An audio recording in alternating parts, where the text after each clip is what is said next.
I hope you know that there's something very special about the number 3 in Igbo land.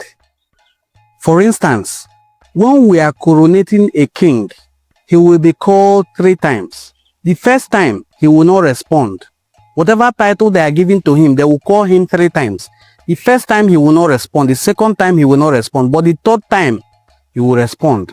As we say in our proverb, nke ikpe atọ ọtọrị. Omega mbụ agbachima nkịtị, ome abụọ agbachima nkịtị, nke ikpe atọ ọtọrị. 3 is very, very significant. When kola nut, I woji opusha ibe atọ ainine.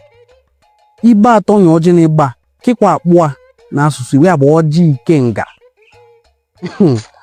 Onye ntwe kọwa n'ibe ni. Enu na nye bụ Ikenga, ya bụ nye ọbụne, ya anụkwa hụne okolobịa niile na Igbo nwe Ikenga.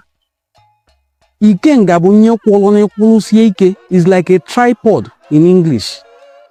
So enu na mmadụ eshie nga, that means the person is dragging foot as if they tie the person backward.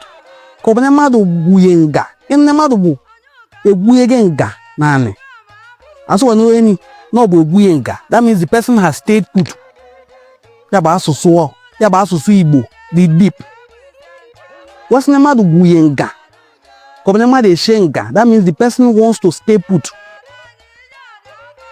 Nyema kọwanye nebo na nyebo okpokpo atọ bụ Ikenga bụ nye si ike kwụrụsie ike nwụrụ ụkwụ atọ ihu osi ite wee ji esi nye onye ụkwụ atọ ka onwe ji akwụrụ a tripod.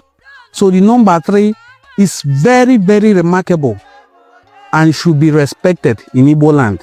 Ikpe atọ adụ eji egwu egwu na ikpe atọ ka ọchịa wejekwa ga-agọ m ọkọ bụ gọ ọfọ ikpe atọ kwa ekwu ya bụ okwu.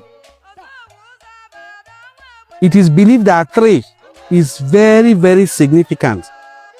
So are other numbers, because if I start explaining the significance of the number 1, number 2, number 3, number 4, number 5, all the numbers, but 3, there's something about the number 3.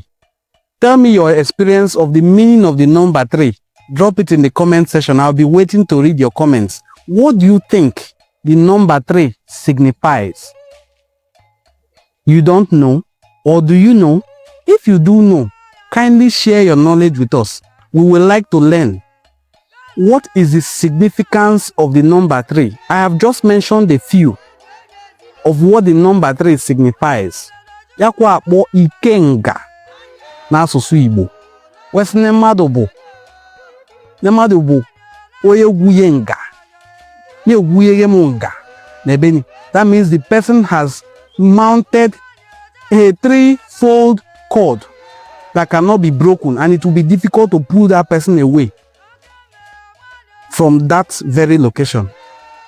All right, thank you so much. I would like to read your comments. If you feel you know what this number 3 signifies, drop it in the comment section. I'll be waiting to read your comments.